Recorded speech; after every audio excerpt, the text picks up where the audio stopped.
রাস্তায় দাঁড়িয়ে থাকা মানুষটিকে প্রথমে দেখলে কেউ বুঝতেই পারত না তার ভেতরে লুকিয়ে আছে এমন এক নিষ্ঠুরতা। হাতে একটি হাতুড়ি, আর হঠাৎ করেই সে শুরু করলো তাণ্ডব। পার্ক করা একটি গাড়ির উপর এলোপাতাড়ি আঘাত করতে থাকে সে।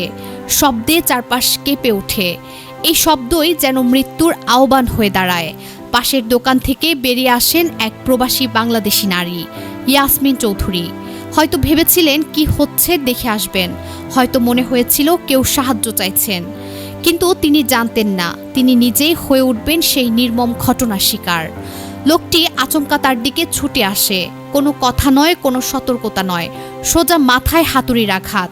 এক আঘাতেই মাটিতে লুটিয়ে পড়েন ইয়াসমিন। তারপরও থামে না সেই বর্বরতা। প্রত্যক্ষদর্শীদের ভাষ্যমতে একের পর এক আঘাত করা হয় তার মাথায়। মাত্র কয়েক সেকেন্ড, আর তাতেই নিভে যায় একটি জীবন। সিসিটিভি ফুটেজে ধরা পড়ে পুরো দৃশ্য। একজন মানুষ কিভাবে মুহূর্তেই নরপিশাচে পরিণত হতে পারে তার এক জীবন্ত প্রমাণ।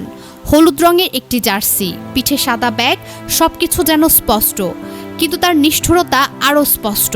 রক্তাক্ত অবস্থায় দোকানের সামনে পড়ে থাকেন ইয়াসমিন, আর ঘাতক সে হেঁটে চলে যায় যেন কিছুই ঘটেনি, যেন একটি প্রাণ নেয়া তার জন্য কোনো ব্যাপারই নয়।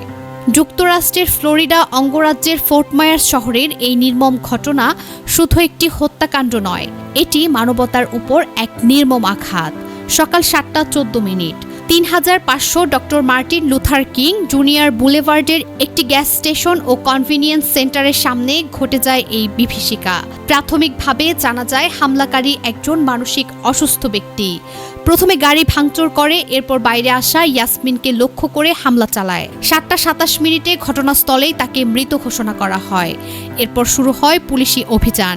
K9 ইউনিট, এভিয়েশন টিম সবাই নেমে পড়ে। এমনকি আশেপাশের 3টি স্কুলে জারি করা হয় লকডাউন। অবশেষে বিকেল 3টার দিকে সন্দেহভাজনকে গ্রেপ্তার করা হয়। কিন্তু প্রশ্ন রয়ে যায়, একটি জীবন তো আর ফিরে আসবে না। ইয়াসমিন চৌধুরী একজন মা, 2 কন্যা সন্তানের জননী। পরিবারের জন্য স্বপ্ন বুনছিলেন। লক্ষ্মীপুরের কুশাখালী গ্রামের সেই নারী যিনি হয়তো ভেবেছিলেন বিদেশে গিয়ে পরিবারের ভবিষ্যৎ বদলে দিবেন, আজ তার নিথর দেহই ফিরবে দেশে। ইয়াসমিন দীর্ঘদিন মিয়ামিতে বসবাস করার পর সম্প্রতি ফোর্ট মায়ার্সে এসেছিলেন। তিনি 2 কন্যা সন্তানের জননী। তার গ্রামের বাড়ি লক্ষ্মীপুর জেলার চন্দ্রগঞ্জ উপজেলার কুশাখালী ইউনিয়ন। কিছু সূত্রে 18 নম্বর কুশাখালী। স্থানীয়ভাবে তিনি পরিশ্রমী, পরোপকারী ও স্বপ্ন দেখা একজন মানুষ হিসেবে পরিচিত ছিলেন। পরিবারকে সুখী করার আশায় প্রবাসে গিয়েছিলেন, কিন্তু ফিরে আসতে পারলেন না। লক্ষ্মীপুরের কুশাখালীতে এখন শোকের ছায়া। স্বজনদের কান্নায় ভারী হয়ে উঠেছে পুরো এলাকা। প্রবাসী বাংলাদেশি কমিউনিটিতে গভীর শোক নেমে এসেছে। একজন নিরীহ কর্মজীবী নারী শুধু শব্দ শুনে বেরিয়ে এসেছিলেন, আর সেই মুহূর্তেই তার জীবন শেষ হয়ে গেল। কোনো কথা, কোনো ঝগড়া, কোনো পূর্বশত্রুতা নয়, শুধু একজন মানসিক অসুস্থ ব্যক্তির নির্মম হামলা। এই ঘটনা আমাদের মনে করিয়ে দেয় প্রবাসে থাকা আমাদের ভাই বোনদের নিরাপত্তা কতটা ঝুঁকিপূর্ণ হতে পারে।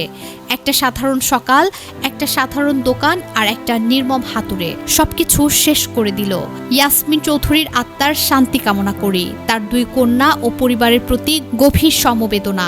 ঘটনাটি এখনো তদন্তাধীন। পুলিশ আরও বিস্তারিত তথ্য পরবর্তীতে প্রকাশ করবে বলে জানিয়েছে। এমন নৃশংসতা যেন আর কখনো না ঘটে।